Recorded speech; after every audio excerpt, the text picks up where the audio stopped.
good morning or good afternoon or good evening, depending on where you are in the world.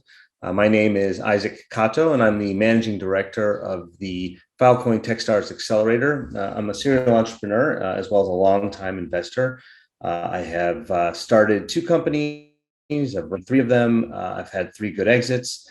So I've seen the 0 to 1 journey a number of times. I've also been a venture capitalist for about 10 years and a longtime angel investor.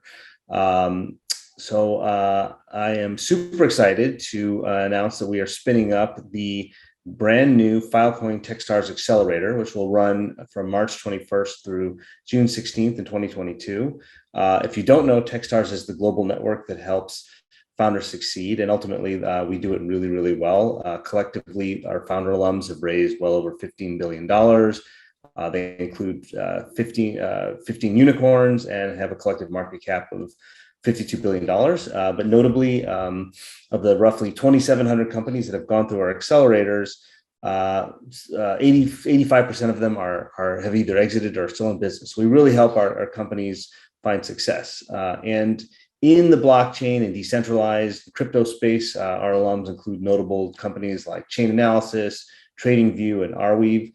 And my own personal crypto story starts in 2013 when a company I had founded, Vern Global, which actually just got acquired for a bunch of money last week. I brought the first Bitcoin miners to Iceland, and for a brief moment in time, we estimated that we had roughly 5% of the global mining capacity in our data center, our green data center in Iceland. So I've been following the space for a while, and I'm super excited to be working with the folks at Protocol Labs to do a blockchain and Filecoin specific accelerator. And applications have just opened, by the way, last week. So if you're interested, I encourage you to apply. But let's get to the topic at hand today. I am very fortunate to have with me one of the members of Protocol Labs, Jonathan Victor. Jonathan is the NFT lead at Protocol Labs, and he oversees a bunch of product management and business development efforts in and around the NFT space. And we'll have a little chat today and talk about what's going on with Filecoin and NFTs and Web3. So, Jonathan, welcome. Thanks for joining us today. Tell us a little bit about your personal background. Yeah, thanks for the intro.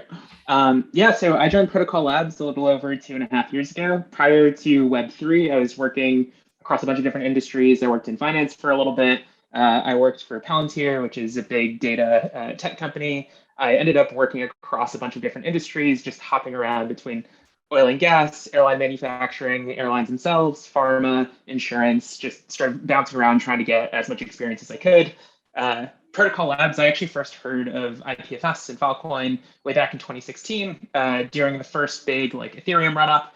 I was following Ethereum and I had a bunch of friends in the space. And I knew it was interesting. I just couldn't tell how it was going to be useful. So I was listening to as many talks as I could. I was reading as many white papers as I could. And that's when I actually first came across IPFS.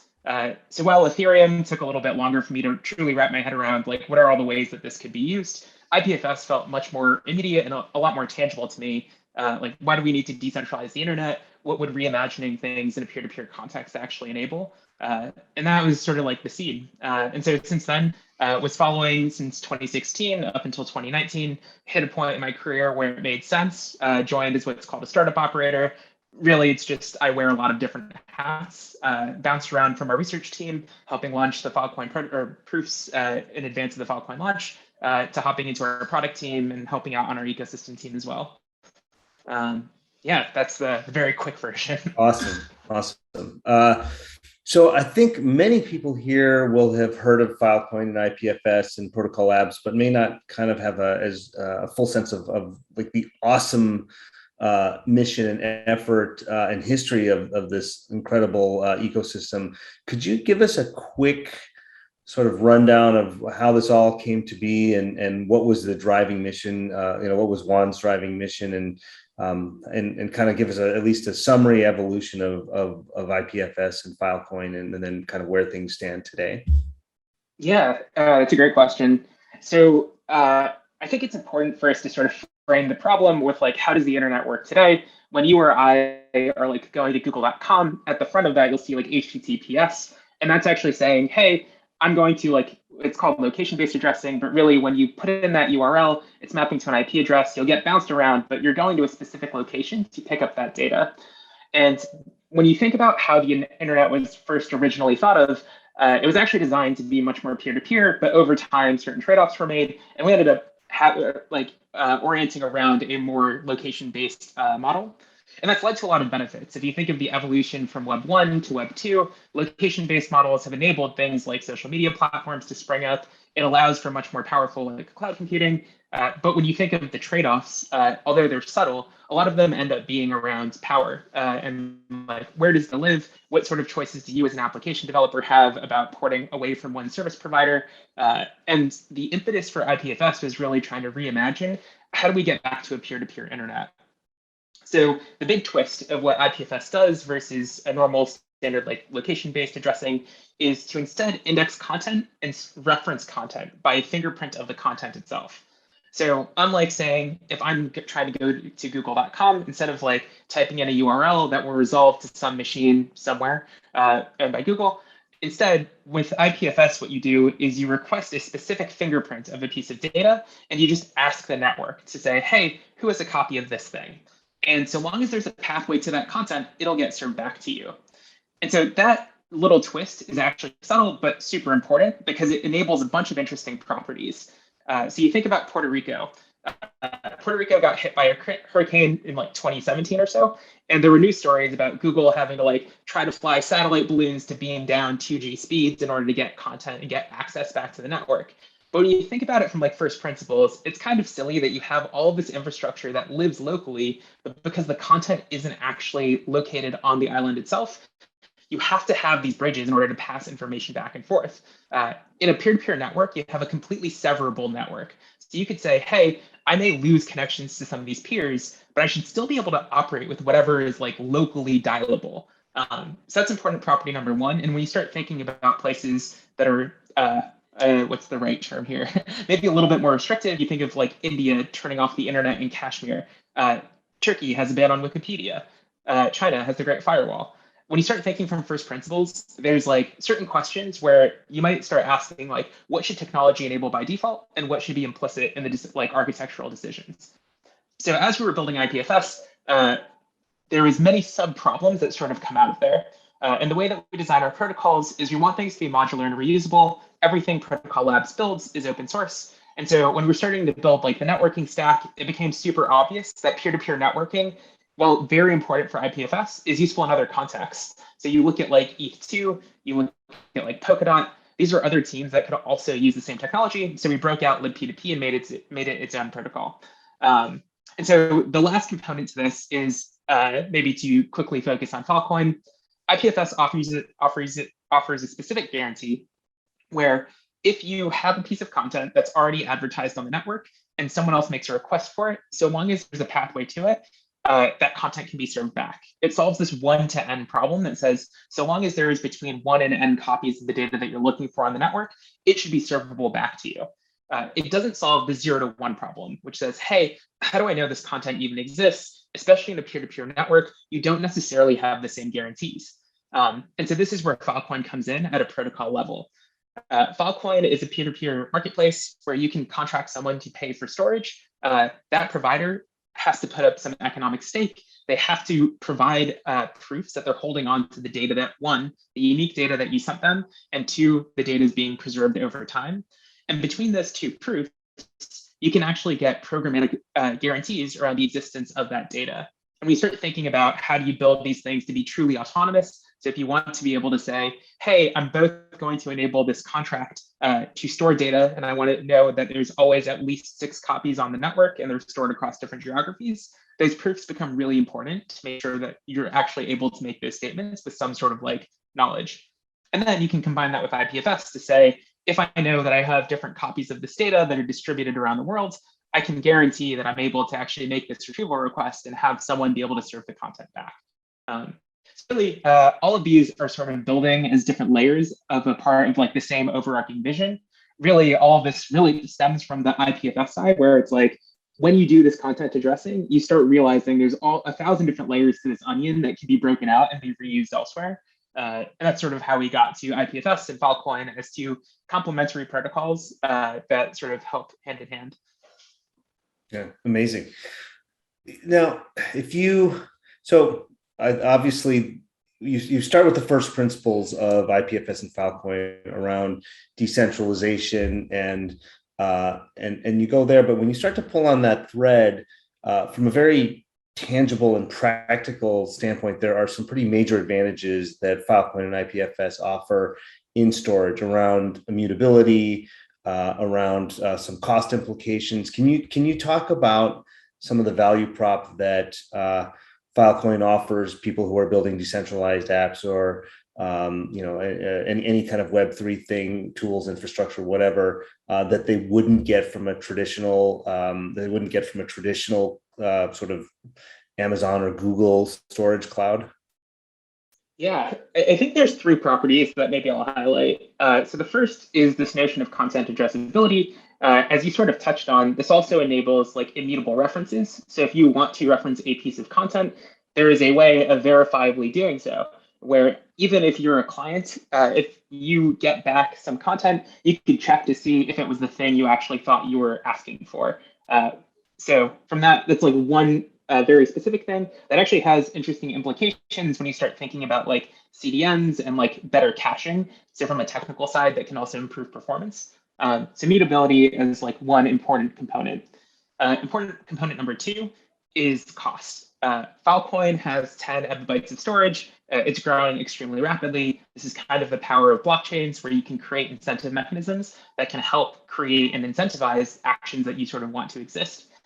In Filecoin's case, it incentivizes hyper cheap storage. Right now, I think it's something close to like 1/1000th the cost of storing on S3 to store things on Filecoin. So when you start thinking about like public good data sets, when you start thinking about like storage at very large scales, it's just incredibly cheap to store on Filecoin compared to like traditional alternatives.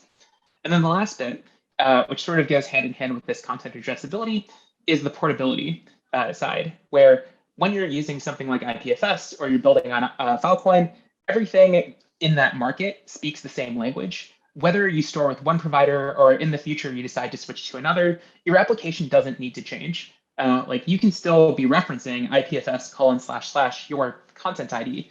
And if under the hood, all of this stuff is being moved around to optimize on costs, it doesn't break what's happening in the front end. And I think that's like the last important technical side of this. There's so many, there must be now hundreds, if not thousands of of companies and projects developing on the back of IPS and Filecoin. On the immutability point, I think some of these heritage projects, which are just stunning. I don't know if you want to talk about some concrete examples of how people are taking advantage of, like in particular, the immutability principle. I just think it's so fascinating. Yeah, of course. So I think we're seeing, two on the immutability side, we're seeing a lot of interest from folks who are doing things in the archiving space. So there's a project called the USC Shoah Foundation. They basically preserve evidence of genocide. They do video testimonies. There's testimonies, obviously, people who are trying to deny like acts of genocide or other like horrific things. They will want to say like, oh, no, this has been altered, doctored, whatever. Filecoin offers a really interesting answer to that, where you both know when the video is created, what is that CID of the content, as well as here's a way of proving that this thing hasn't been modified over time and is intact. And so you get both sides of that. The other actually is the Internet Archive. When we start thinking about like who has large amounts of data, the Internet Archive ends up being the backstop for many nonprofits. If you look at like data repositories and so on. So we're actually working with the Internet Archive to start moving parts of their archive onto Filecoin to take advantage of the super cheap storage costs. Right now, it's a nonprofit. It is basically funded by Brewster. But when you start thinking about how do you make sustainable models that can actually empower not just one organization, but truly, hopefully, all of us, by all of us, not just America, like humanity, I think that's where like incentive design really comes in to create scalable systems. Yeah, it's incredible. I mean, it's almost it's a way to preserve truth that heretofore was not quite available.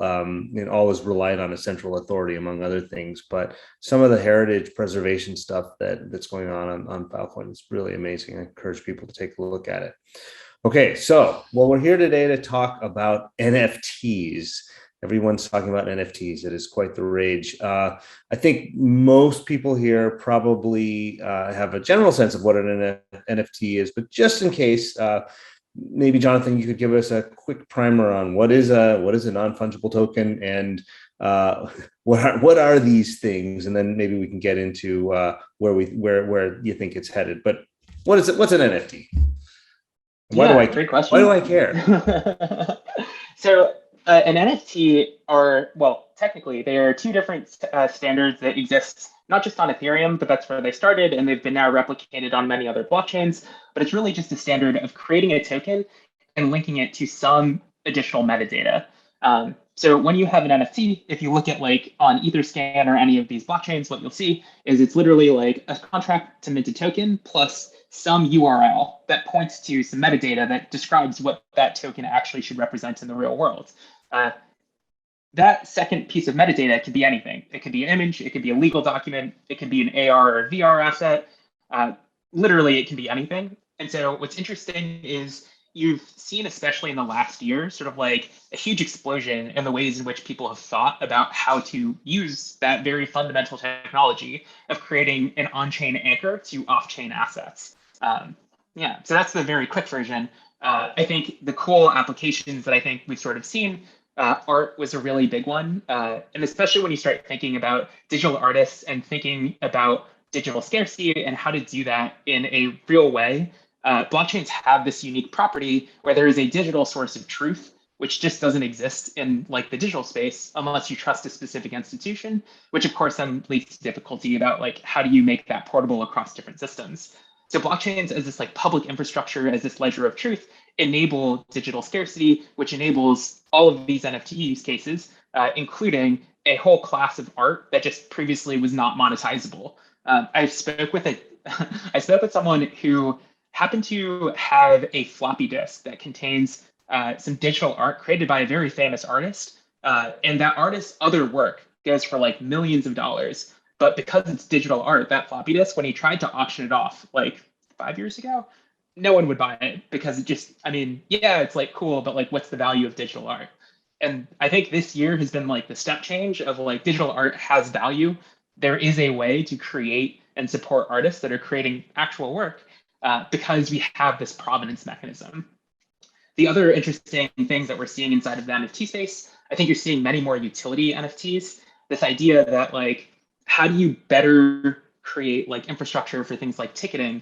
NFTs, because they're built on blockchains, give you the ability to write logic behind the NFTs themselves. So if you want to create a ticketing platform where if someone tries to scalp the ticket and resell it, all the proceeds go back to the creator, you've completely re-incentivized what does it mean to buy a ticket to this event? Is there any actual value in the like a scalper trying to like arbitrage on fan enjoyment? You hopefully can create a much better experience for fans just by taking that incentive entirely away. We're seeing community NFTs as well, things like the Bored Ape Yacht Club, where communities can like find each other online, they can create their own culture, they can use it as like a signaling mechanism. And then most interestingly to me at least is like the intersection of like people call it like the metaverse, but looking at like NFTs plus all of this DeFi stuff and then tying that to gaming, where you see like all of these different trends that have separately had their own waves being pulled together into like one massive trend of what does it mean to build on like gaming economies that are tied to actual like economies, which actually is only really possible when you have all of this public infrastructure in place. But that was a lot to unpack, so maybe I'll pause there. Well, so I want to put a pin on that because I was on the board of a company called CCP Games, which is the developer publisher of a well-known MMO called EVE Online. And even back in 2016, we were talking about the need and the importance and all the incredible things that would be unlocked if you could really have this true sort of verifiable, unique digital title to any kind of digital asset, be it art or a digital sword or whatever. So I do want to talk about that, but just can we take a step back? So is it fair to say that the real unlock of an NFT is that it does sort of solve this notion of a unique digital title and entity. Like there is a digital thing, but this is the one that counts. I mean, the big problem with digital art, at least, but one of many, is you can copy it. So what is an NFT? What real world problem does the NFT solve that now opens up all these new markets? Yeah, I mean, I think so. It's interesting if you think about like Sotheby's. They've been doing auctions for NFTs. I think they sold like 100 something Bored Ape Yacht Club NFTs for 21 million or something. And so when you think about it, it's kind of silly, like in the sense that all of these things exist on chain. You could do the same sort of sale. There's no need for an auction house. So what is the value Sotheby's is bringing? Well, they're bringing legitimacy. And I think like a lot of NFTs end up being about social consensus because like if I create some digital art that's like a picture, you could take my picture and you could also mint it. But if people know that I have a specific wallet address, is there value to the NFT that you've created that does not come from that same wallet address? And I think this is where like this idea of like creatorship and ownership and provenance ends up being more directly traceable, where it's not possible to falsify and say like you are me.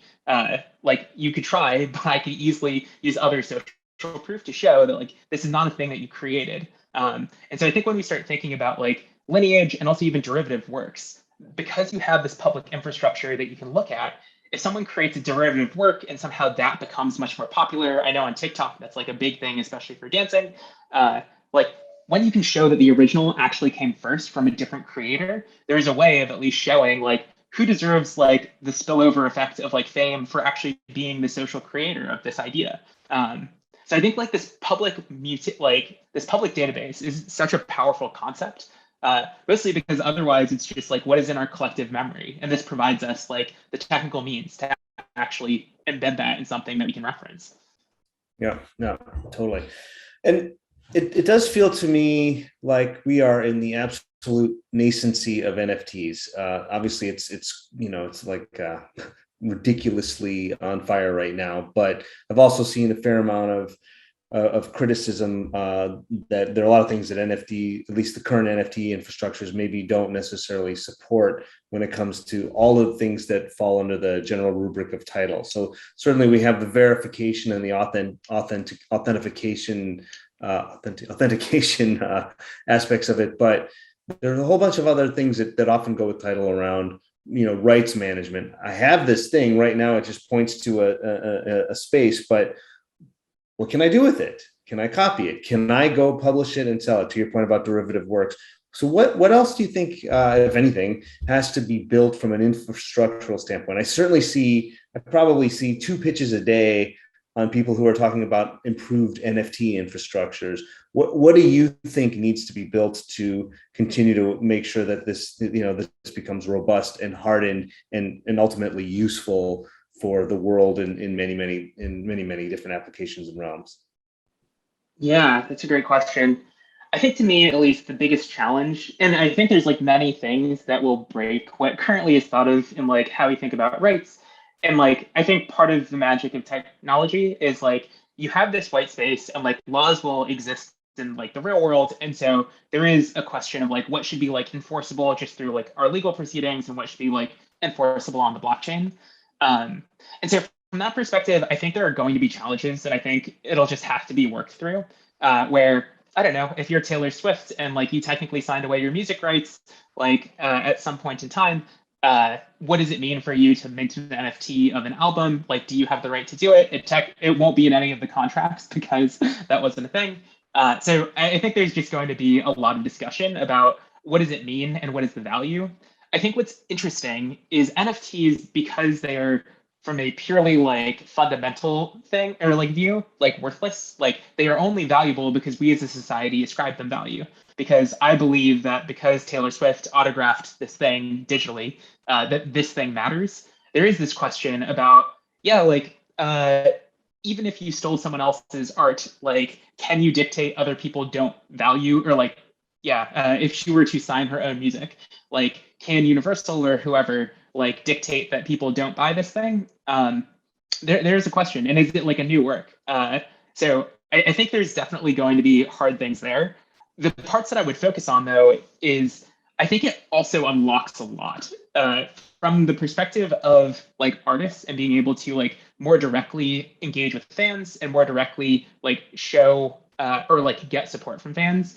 You can imagine, and we're seeing this on platforms like Audius, like you can have NFTs of your content and you can like share that with your community. And it like creates literally a community that doesn't require like in the classic crypto sense, it doesn't require like middlemen of like labels or whoever else. Like you can use all of the tools that are behind you, whether it be social media to create your own platform, NFTs for fans to be able to signal how early they were to you, or even to directly help fund your work so that you can actually like build your art.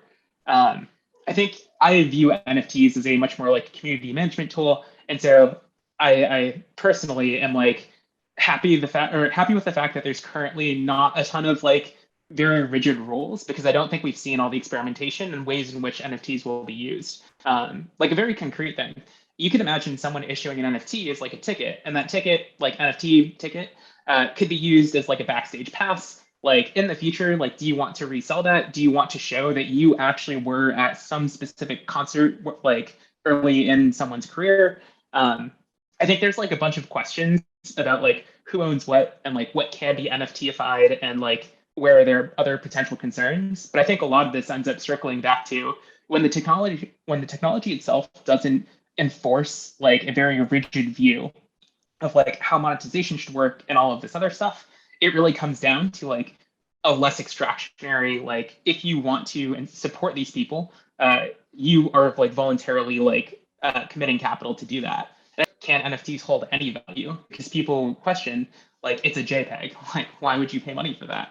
And I think a lot of it is just like a fundamental misunderstanding, both of like social dynamics, but also just like, social dynamics. Yeah. So that's super. Let's double click on that, because that was the question I wanted to ask. Like, as you said, it's only worth what sort of the market and the world decides that something's worth, just like money, whether fiat or crypto, right? How do we kind of sort of continue to build trust and faith beyond? I mean, certainly you're talking now about some real applications that have utility beyond just the numismatic or collectible value of a crypto kitty or whatever. But how does trust get established here? Like what I totally am with you. Like this is very much still in the experimentation phase. It's still very much in the, hey, let's figure out what we can do with these. But how if you're wanting to do something around NFTs, how does trust get created? How does a belief that this is something of value get built?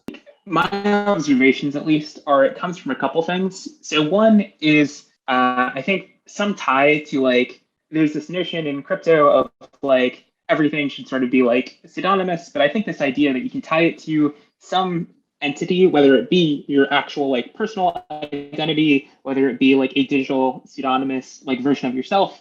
Like I do think some of this comes from like, who are you as an entity? Are you trustworthy? Like, do people have like, are you a cultural leader in some form? So you take a look at, I don't know if you're familiar with this guy, Lumok. He's like a crypto trader. He's a part of like, a DeFi fund. He just minted a bunch of NFTs. His fans are all like super eager to have them because they want to change their profile pictures to them. And like, that's a way that you can create value where it's like, you're literally taking social value that you already had and then turning that into a thing that both like strengthens your community and like helps build a stronger relationship. But the other way that you can do it is by like building actually, whether it's you or like the community itself, you look at something like the Bored Ape Yacht Club, where being a holder of this group or this token, as more and more like utility is added to it. So they're like working on like merchandise, they're working on all of these other things and trying to turn it into like a brand like Supreme. I don't think that's how they would pitch themselves, but that's my analogy at least. Where it's like, if this becomes a real brand, you being one of the scarce 10,000 holders of this thing, you are in the in-group and like it becomes its own little private social club. Which is like a different way of like creating that sort of like value. And then Steph Curry goes and buys one, and now everyone wants to be in the same group as him. Yeah, totally. I like most things. It reputation is built through through a variety of things, including association and who you're hanging out with. But one of the things I think is so interesting about NFTs. It's true of sort of tokens to begin with in general, and then NFTs sort of turbocharges, but it does open all kinds of new forms of monetization for people who might historically not have had access to it. One of the fun and really like admirable things that I've seen recently, there's a Techstars alum called Pass It Down, which has historically done software for museums and other heritage institutions to simply make themselves more digitally visible.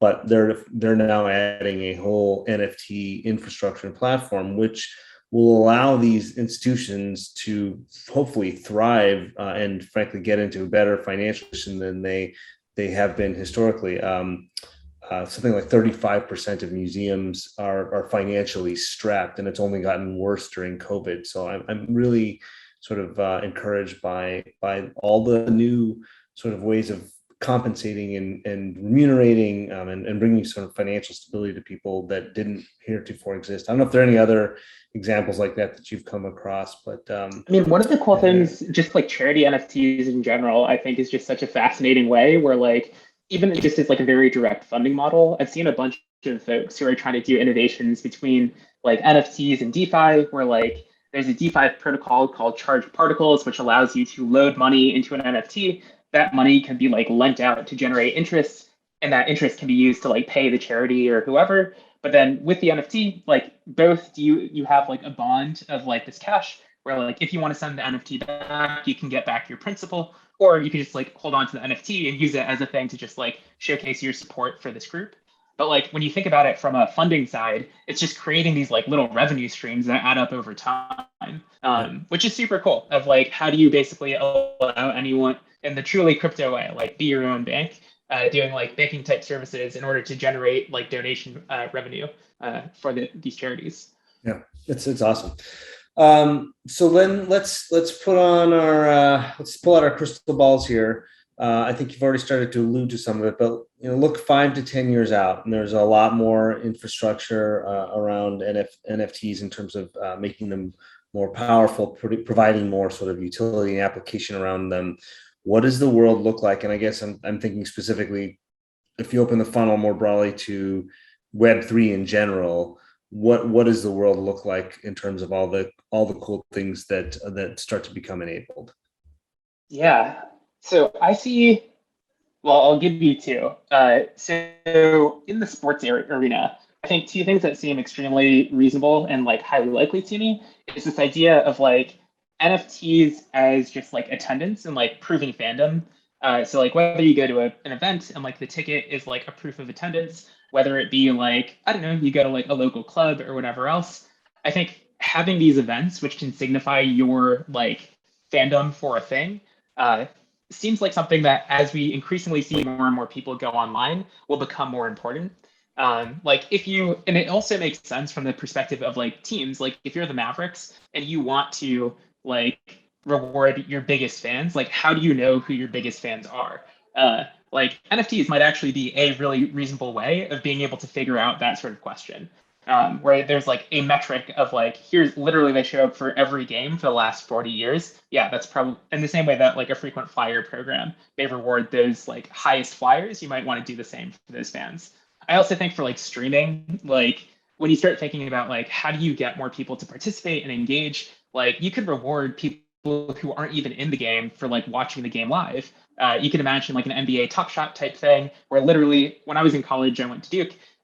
There was a game against UNC where Austin Rivers had a buzzer beater 3 where we literally won by 1 point and the whole campus went crazy. Like imagine if while watching that game, you had an NFT of that moment that's just dropped as like a digital collectible. Like I think we've already sort of seen that market get validated where like people really like and enjoy having these like digital memorabilia. As you see more and more like metaverse spaces, I think the value of being able to create and like curate those types of spaces will become more important. And then the other direction entirely is just, we were talking a little bit about like EVE Online. I think gaming is already validated. People spend like 300 billion on like skins inside of a game that like can't be transferred elsewhere. And I think there's an interesting flip that NFTs potentially answers that or ask of that question, which is like between NFTs and DeFi, if this can be connected to other games, what does that mean for the value of the asset itself? And what does it mean for the game itself? I think one of the most interesting experiments in crypto has been like this Loot project, where literally, if people aren't familiar, it's just NFTs that are of like words. And the words all look like World of Warcraft style, like loot. It's like boots, hammer, like helmet, whatever. And then there's communities that are all building their own games because they've activated a user base. They have 20,000 people who all own these different loot things, which are users that can come play the game, whatever game it might be. And like whether it is like your specific version of a World of Warcraft thing, or you decide to create like a Space Odyssey, like all of those same users can take their NFTs into those games and see whatever version you've painted for them, which I think is totally fascinating. And then tie that to like a resellability thing, and I think there's a lot that's there. Yeah, I mean, I think it's the realms that this will open up in and around the virtual world space, games and otherwise, are incredible, because something like EVE Online, it has an amazingly vibrant and large virtual economy. Okay, and I always felt like, so in the game you are a space captain, and I always felt like if you gave the rabid fans of EVE Online a way to actually make a living playing that game, at least a third, if not half of them, would just quit their day jobs right away. And this takes us a major step closer to saying, hey, you can actually manufacture digital assets that you hold title to, that you have the rights to, and you can actually get compensated for them. There are already kludgy ways to do that, but I think NFTs and DeFi take it much more, take it a major level up, and particularly around portability to other systems and tying different virtual worlds together. It's going to be mind-blowing. Okay, so one more question for you, and then I think we're coming close to the end here, but for all the founders out there, where do you think the interesting innovation? I just throw out some ideas. I know there are millions of them, but what are some of the interesting opportunities for innovation? Where would you like to see people dedicating their sort of development and entrepreneurial efforts to move this whole ecosystem forward? Yeah, I think honestly, gaming to me is like one of the places where I'm spending a lot of time looking. I think we are seeing the beginnings of it with things like Axie Infinity, and like for folks to just go look at like Axie's like trajectory. I think coupling that with like AAA style like game studios, plus like there are teams that are already building the separate parts of this puzzle for like really robust like NFT markets as well as like DeFi markets. I think whoever has I think that will be the way that we get like the first billion users onto crypto, is like through games. Just because like we already know games, people like games. So that to me at least is like the most interesting. But I also would give a plug to a lot of the ways that people are tying NFTs to like more, I guess, like traditional like funding models for like artists. I think it tends to end up meaning that you can like use the same tooling between artists, charities, from like a social good perspective. I think there's a lot there. And one of the interesting components of crypto is like working to help support the public good does not have to be a trade-off with like being able to build like a sustainable business, which is where I think, yeah, I would heavily encourage founders to also keep an eye out. Okay, awesome. Well, I would be, to wrap this up, I'd be remiss in not doing a little plug for the thing that Protocol Labs and Filecoin and Techstars are doing, which is the new Filecoin Techstars Accelerator that I mentioned at the beginning. We would love to see any founders who are building on and around the Filecoin and IPFS storage infrastructure and transport infrastructure to think about applying. It's great for anybody who's got an early stage company playing in the decentralized space. We're a mentorship-driven accelerator where you get the best of all worlds of Techstars, as well as the experts from Protocol Labs and the Filecoin ecosystem to help you on your way. Certainly tons of amazing network opportunities and ultimately investment capital. So if you're interested, please take a look. Just do a search for the Filecoin Techstars Accelerator. It'll quickly pop up, and then I'd love to have a chat with you if you are a founder doing a startup in the space. And with that, I will say, first of all, thank you, Jonathan, so much for sharing your incredible insights and experience in this stunningly vibrant and interesting space. It is the wild west, but in like a really exciting and great way. And I want to also thank our hosts at the Black Blockchain Summit for giving us a chance to talk about NFTs and Web3 and Filecoin. We really appreciate it, and we're happy to be supporting this awesome conference. So Thanks everybody for taking the time to hear us today, and hope to see you somewhere out there in the world. Thanks.